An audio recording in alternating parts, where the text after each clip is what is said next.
I am a 16 years old female. I used to have a good relationship with my mother. That has since crashed and burned since she dated and married my stepdad, Gary, 6 years ago. Gary treats his son Ian, 19 male, like he's the center of the universe and expects my mother to as well, so she does. Anything Ian wants, Ian gets, and that usually comes at the expense of me. Ian wanted my room when they moved it. I was forced to go to another room to make the transition easier for everyone.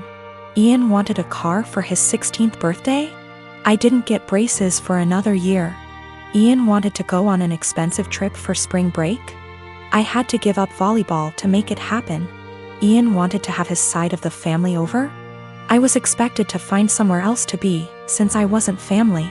My mother just went along with all of this and acted like it shouldn't affect me at all. My dad was overseas for a long time, and we used to FaceTime, and he was so upset by what he was hearing. He's home now and he's offering to have me come live with him. I'm not seeing a reason not to go, and so I told my mom I wanted to go live with my dad. She predictably freaked out and asked why I'd want to do that and said that we had such a good relationship. She didn't understand how this came so out of the blue.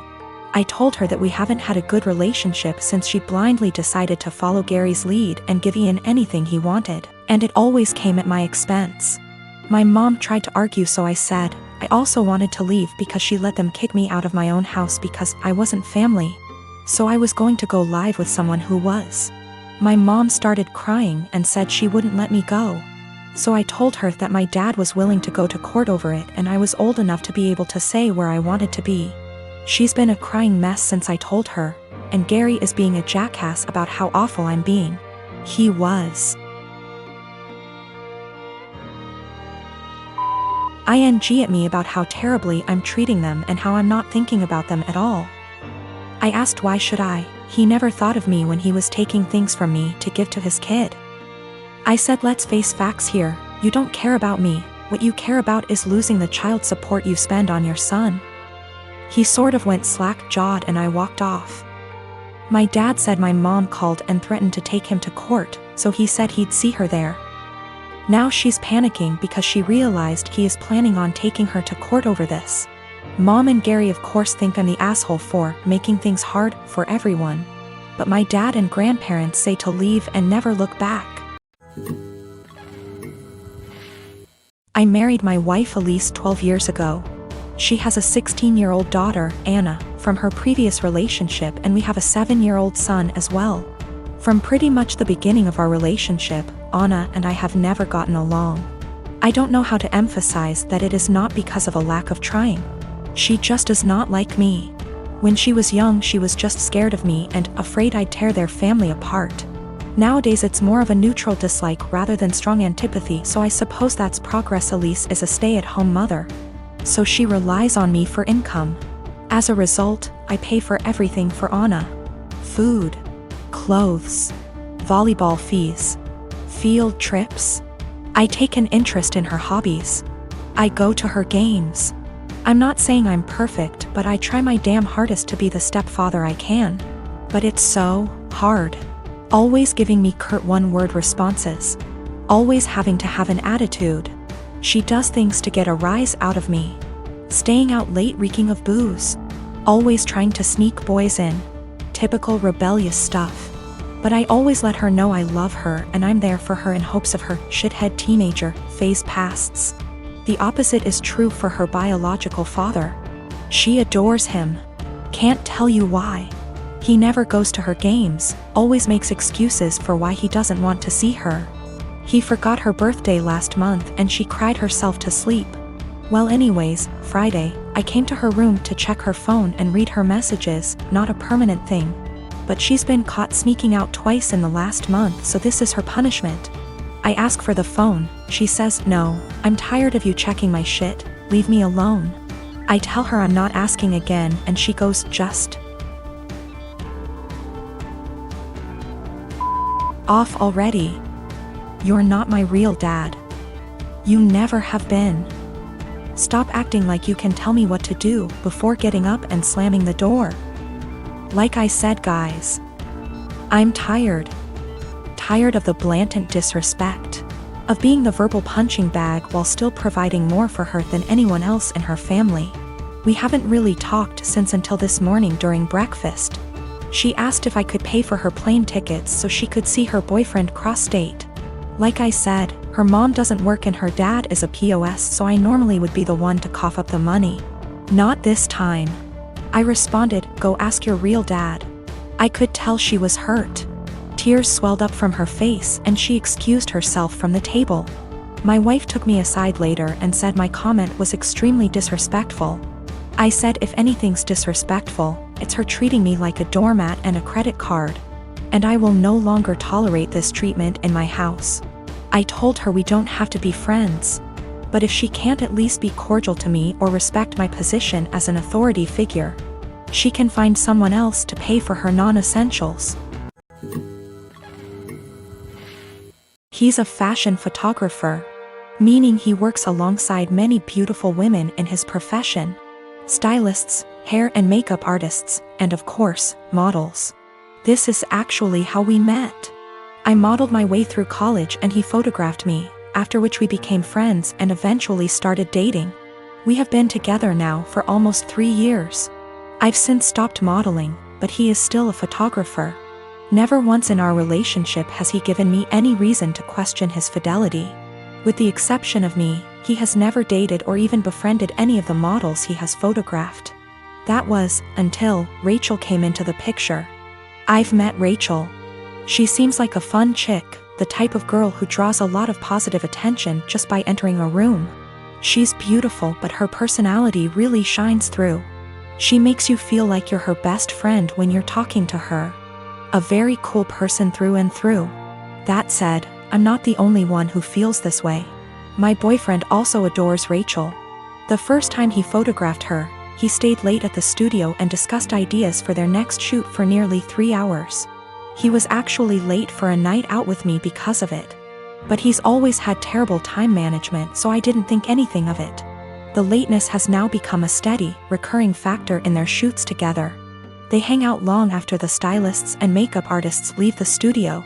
They also text a lot, and he's always smiling to himself and laughing when he reads the messages she sends him. At first he would show them to me and try to include me in on all the fun, without me asking.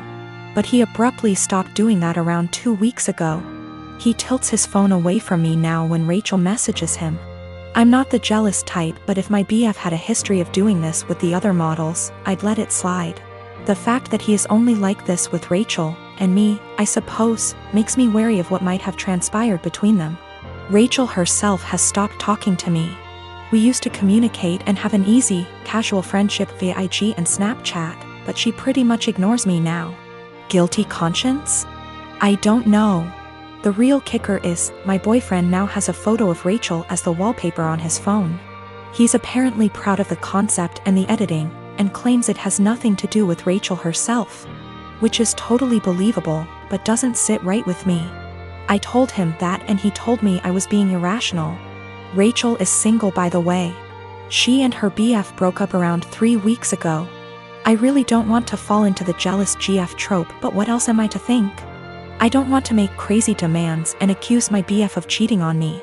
Even emotionally, but he really does seem to be fond of this girl in a way that really hurts me. He has other female friends and he doesn't act that way with them. He's capable of being friendly with a girl without flirting or acting suspicious, but with Rachel it's different. He has slowly become very attached to her and I feel like I'm losing him. I have expressed this to him a couple of times, but he always tells me I have nothing to worry about and that he and Rachel are just kindred when it comes to photography. The long nights, constant texting, and phone wallpaper mean nothing. Oh, by the way, she's practically naked in the photo and it wasn't taken for any sort of publication, just for fun. Am I being irrational? Unreasonable? How would you feel in this situation? What would you do? Update. My photographer boyfriend has been growing very close to one of his models, and acting dismissive of my concerns regarding their work relationship. He has a practically naked photo of her as his phone wallpaper. WTF am I supposed to think? He and I are meeting for lunch in an hour. He confessed. I'm kind of a mess right now, but I'm lucky enough to have an amazing support system and a clear head. That's all I really wanted out of this unfortunate situation. My boyfriend, ex-boyfriend, has never taken nude or even partially nude photos of me. Although I modeled in high school and university, my primary focus has always been stage acting. He took my headshots. That's how we met. Not that it really changes anything. Just a bit of insight, I guess. When we were younger and when the relationship was newer, I would accompany him to his shoots all the time. But my own career is very time-consuming nowadays. I know of multiple model/photographer relationships where they accompany each other to every shoot. And I've nothing against doing that, but I personally would rather just trust that my so is on their best behavior. Obviously what happened here kind of squashes that, but I stand by it. If I have to be there in order to make sure my so faithful, chances are they'll find other ways to cheat. Okay, now for the good stuff, or I guess, the bad stuff. I met him for lunch Friday afternoon. We went to our favorite sushi joint overlooking the ocean, and I ordered more than I could handle, stuffing my face while trying to decide how to broach the topic of Rachel, but most importantly, our relationship. I went into that meeting with a righteous, ass-kicking speech prepared, but I forgot every word of it almost immediately after we sat down.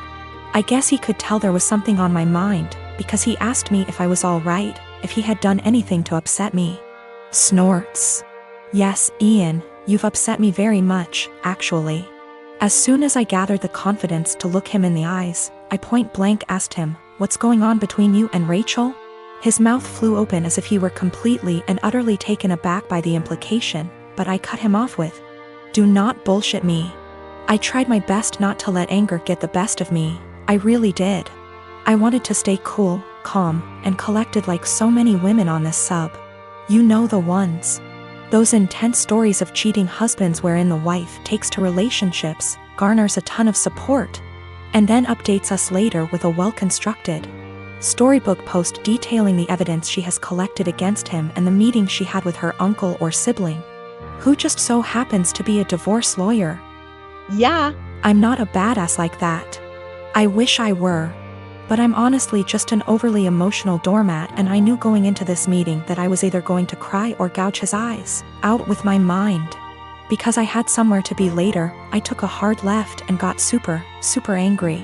He could see it in me, the anger bubbling over. The people in the restaurant were starting to stare at us, too. In order to save face, I threw money on the table, with tip, and told him to meet me in the parking lot. If I'd had a switchblade on me, I can't say for certain I wouldn't have channeled my inner jet and beat his to the pavement. Kidding. Totally kidding. We met inside my car. He climbed in after me, his head down as though he were ashamed or, I don't know, guilty? I asked him how, and he explained everything to me. No preamble whatsoever. The moment he met Rachel, he felt some type of way towards her. He couldn't tell whether it was just a silly crush or something more, but he knew she felt it, too. How cute. They kissed the first night they met. The night he nearly stood me up. They had crazy, emotional, forbidden intimate the night she and her boyfriend called it quits. And they've been ever since. He mentioned he has always used a condom with her, but I don't care. I'm getting tested. I should mention Rachel was the one who was broken up with in her previous relationship. I don't know why or how. I didn't ask and I don't care to know. Funnily enough, Ian said he doesn't want to be with Rachel, he wants to be with me. And he even provided text messages to show that he's the one who decided not to pursue anything with her on official grounds. But I told him I give zero about what he wants. And unless he can go W//O his eyes, he should get the out of my car and erase me from his mind before I erase him. I literally said that. In any case, I went home later that day and drank a lot. My friends and family, and most of Ian's friends and family, have rallied around me in support. I guess he told his mother we broke up and how it happened, because she called me this morning and said she's disgusted with her son and that if I need anything at all, she's always there for me. For real, I'm going to miss his family. They're good people. The best people. This is my first adult breakup, by the way. The type of breakup where you're required not only to break up with your but with their family and friends, as well. These people you've spent so much time getting to know and growing to love, are suddenly not in your life anymore, and it's kind of daunting, really. Daunting and sad and infuriating all at the same time. So, that's the conclusion to this story. That's what happened. P.S. He admitted to cheating with Rachel, and then I dumped his. So far, his mother, his teenaged stepbrother, and 2 male friends of his, have reached out to me saying how disgusted, ashamed and embarrassed they are on his behalf. On top of 3 mutual friends. It hasn't been 2 days yet. My husband and I don't want kids. My mother-in-law is big into family in the traditional sense. She has been pushy with us about having kids since we got married. Literally the week after we got engaged, she started asking. My husband has always changed the subject, and has even told her that it's really none of her business. Every time we see her, she asks. Everything we do is built around the idea of us having kids. 3 years into our marriage, my husband said we might not even have kids, and mother-in-law would not hear it. At year 4, husband had a vasectomy and I had a tubal. So this weekend we were all at their home enjoying some barbecue and drinks and everything. When I get up to grab a beer, my mother-in-law asks me if maybe I should drink water instead, because wink wink nudge nudge. You never know. I was annoyed by this and said, there's really no chance. MIL, all wide grin, said, oh come on. It's time for you two to finally get serious. Put down the beer and tell us when we can finally expect you two to finally make your family official. I said we've been official for about 5 years now, MIL, and drink the beer. Husband laughs with me. Mother-in-law gets more annoyed and says, you won't be real, last names, until you bless us with babies. Husband repeated. After about 15 minutes of the usual comments, I finally snapped and said, husband got snipped. I had my tubes tied. We're not having kids. You need to stop bringing it up. Period. Well, I thought I started WWII. She started crying and stormed off. Family looked at us with disgust and stormed off to comfort her. We left. Party kinda ended. The social media bullshit started shortly after. Vague posts, links about how motherhood is a woman's greatest calling, listicles about how unhappy childless women are, etc. Some meme about how I guess I wasn't a good enough mother and won't be graduating to grandmother. It's obnoxious to the point that I just muted all of them. My mother-in-law finally called me this morning and told me that she was willing to put this all behind us if husband and I came over, and listened to her reasons that we really need to have kids. I told her no, that we are tired of her pushing this on us, and then she said, you two aren't prepared to be real, last name S. I'd like a refund for what we paid for the wedding. It wasn't that much. It was like $400 for the rehearsal dinner. I hung up on her. When recounting this to my friends, a few of them said that I was the asshole here for dropping it like that. But I don't think she was ever going to drop it if I didn't finally make a serious, direct comment about it.